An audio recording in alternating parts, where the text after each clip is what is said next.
क्या आपने कभी सोचा है कि हर नंबर की अपनी एक अलग पहचान होती है, जैसे एक सीक्रेट कोड जो सिर्फ उसी का होता है। आज हम इसी कोड को क्रैक करने की कोशिश करेंगे। तो सवाल यही है, क्या हर नंबर का अपना एक यूनिक डीएनए होता है? चलिए आज जासूस बनकर इस मैथमेटिकल मिस्ट्री को सॉल्व करते हैं। तो हमारी पड़ताल का पहला कदम ये पता लगाना कि ये नंबर्स आखिर बने किस चीज से हैं, इनके बिल्डिंग ब्लॉक्स क्या हैं। सोचिए, जैसे कोई भी बड़ी इमारत छोटी छोटी ईंटों से बनती है ना? ठीक वैसे ही हर बड़े नंबर को भी उसके सबसे बुनियादी हिस्सों में तोड़ा जा सकता है। तो चलिए एक बड़ा सा नंबर लेते हैं, मान लीजिए 32,760, और देखते हैं कि इसके अंदर क्या क्या छिपा है। ओके, तो शुरू करते हैं। सबसे पहले हम इसे सबसे छोटे प्राइम नंबर यानी 2 से डिवाइड करते हैं, और ये प्रोसेस हम तब तक दोहराते रहेंगे जब तक ये 2 से डिवाइड होना बंद ना हो जाए। इसके बाद हम अगले प्राइम नंबर पे जाएंगे जो है 3, और ये सिलसिला ऐसे ही चलता रहेगा। और आखिर में हम एक ऐसे पॉइंट पर पहुंचते हैं जहां इन नंबर्स को और छोटा नहीं किया जा सकता। बस यही है वो फंडामेंटल बिल्डिंग ब्लॉक्स। ये हैं प्राइम नंबर्स। आप इन्हें मैथ्स की दुनिया का एटम भी कह सकते हैं। और ये देखिए, कोड क्रैक हो गया। 32,760 का जो असली प्राइम डीएनए है वो है 2 cube multiplied by 3 square multiplied by 5, 7 और 13। यही है इस नंबर की यूनिक पहचान, इसका मैथमेटिकल फिंगरप्रिंट, जो किसी और नंबर का नहीं हो सकता। तो अब सवाल यह है कि ये जो हमने किया, क्या ये बस एक ट्रिक है? नहीं, इसके पीछे गणित का एक बहुत बड़ा, बहुत ही फंडामेंटल नियम काम करता है। चलिए उसे जानते हैं। और इस नियम का नाम है the fundamental theorem of arithmetic, या हिंदी में कहें तो अंकगणित का आधारभूत प्रमेय। ये थियरम बस इतनी सी बात कहता है कि एक से बड़ा कोई भी कॉम्पोजिट नंबर, मतलब वो नंबर जो प्राइम नहीं है, उसे प्राइम नंबर्स के प्रोडक्ट के तौर पर लिखा जा सकता है।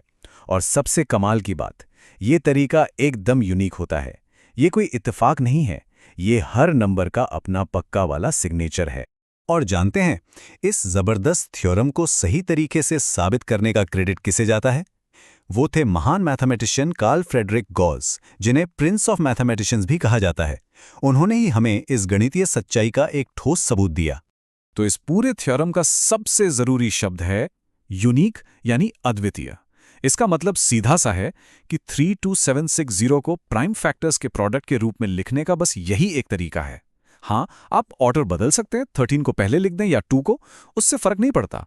लेकिन जो प्राइम नंबर्स का सेट है वो हमेशा यही रहेगा। इसका डीएनए एकदम फिक्स्ड है। अच्छा, ये सब थ्योरी तो बहुत अच्छी लग रही है सुनने में, है ना? पर सवाल ये है कि इस सीक्रेट कोड का असल में काम क्या है, मतलब प्रैक्टिकल यूज क्या है इसका। चलिए अब वो देखते हैं। इसे समझने के लिए दो बहुत सिंपल से नंबर लेते हैं, 6 और 20। अब 6 का प्राइम कोड क्या है? सिंपल, 2 × 3, और 20 का वो है 2 का स्क्वायर × 5। अब देखिए जादू, इसी कोड का इस्तेमाल करके हम एचसीएफ और एलसीएम चुटकियों में निकाल सकते हैं। एचसीएफ निकालने के लिए, यानी वो सबसे बड़ा नंबर जो 6 और 20 दोनों को डिवाइड करे, उसके लिए हमें बस दोनों में जो कॉमन प्राइम फैक्टर है उसकी सबसे छोटी पावर लेनी है। यहाँ कॉमन क्या है? सिर्फ 2, और उसकी छोटी पावर है 2⁻1, तो एचसीएफ हो गया 2। और एलसीएम के लिए, यानी वो सबसे छोटा नंबर जो 6 और 20 दोनों से डिवाइड हो जाए, उसके लिए हमें हर प्राइम फैक्टर की सबसे बड़ी पावर लेनी है। तो यहां हम लेंगे 2 का स्क्वायर, 3 और 5, और इन सबको मल्टीप्लाई कर देंगे। देखा ये थ्योरम कितना पावरफुल टूल है। और अब तैयार हो जाइए इस पड़ताल के सबसे दिलचस्प, सबसे दिमाग चकरा देने वाले हिस्से के लिए। अब हम इसी थ्योरम का इस्तेमाल करके एक ऐसी चीज साबित करेंगे जिसे लोग इम्पॉसिबल समझते थे। सवाल यह है, हम ये कैसे पक्के तौर पर कह सकते हैं कि स्क्वायर रूट ऑफ 2 एक इर्रेशनल नंबर है? मतलब एक ऐसा नंबर जिसे a/b के फॉर्म में, यानी एक सिंपल फ्रैक्शन के तौर पर लिखा ही नहीं जा सकता।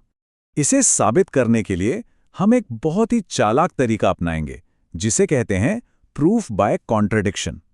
इसमें हम क्या करते हैं, हम पहले मान लेते हैं जो हमें साबित करना है वो गलत है, यानी हम मान लेंगे कि √2 रैशनल है, और फिर हम देखेंगे कि क्या ये मानने से हम किसी लॉजिकल गड़बड़ी पर पहुंचते हैं। तो बहुत ध्यान से इस लॉजिक को फॉलो कीजिएगा। पहला स्टेप, हम मान लेते हैं कि √2 रैशनल है। इसका मतलब हम इसे a/b के फॉर्म में लिख सकते हैं, जहां a और b का कोई कॉमन फैक्टर नहीं है, मतलब ये अपने सबसे सिंपल फॉर्म में है। ठीक है, अब इक्वेशन को थोड़ा रीअरेंज करते हैं तो हमें मिलता है 2b² = a²। अब इसका क्या मतलब हुआ? इसका मतलब है कि a² एक इवन नंबर है क्योंकि वो 2 से मल्टीप्लाइड है, और अगर किसी नंबर का स्क्वायर इवन होता है तो वो नंबर खुद भी इवन होता है, तो इसका मतलब a भी एक इवन नंबर है।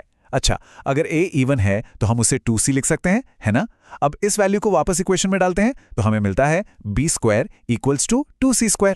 अरे, इसका मतलब तो b² भी इवन हो गया, और अगर b² इवन है तो b भी इवन होगा। अब यहीं पर रुकिए और सोचिए, हमने क्या साबित कर दिया कि a और b दोनों ही इवन है। तो लीजिए, हम अपने ही बनाए लॉजिक के जाल में फंस गए। ये तो एक सीधा सीधा कॉन्ट्रडिक्शन है।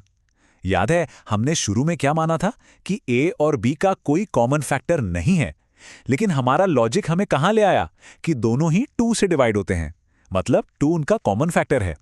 ये कॉन्ट्रडिक्शन क्यों आया? ये इसलिए आया क्योंकि हमारी जो शुरू की अजम्पशन थी कि √2 रैशनल है, वही गलत थी। तो इसका मतलब क्या हुआ? इसका मतलब ये हुआ कि √2 असल में इर्रेशनल है। प्रूव्ड। तो देखा, हमने एक नंबर के सीक्रेट कोड को क्रैक करने से शुरुआत की और कहां पहुंच गए? मैथ्स के एक बहुत ही गहरे सच को साबित करने तक। तो ये जो फंडामेंटल थ्योरम ऑफ अरिथमेटिक है, ये सिर्फ कोई मजेदार पहेली नहीं है। ये हमें बताता है कि हर नंबर का एक यूनिक प्राइम डीएनए है। ये हमें एचसीएफ और एलसीएम निकालने जैसे प्रैक्टिकल टूल्स देता है, और सबसे बढ़कर ये नंबर थियरी की वो बुनियाद है जो हमें √2 जैसी संख्याओं के बारे में गहरे सच साबित करने की ताकत देती है।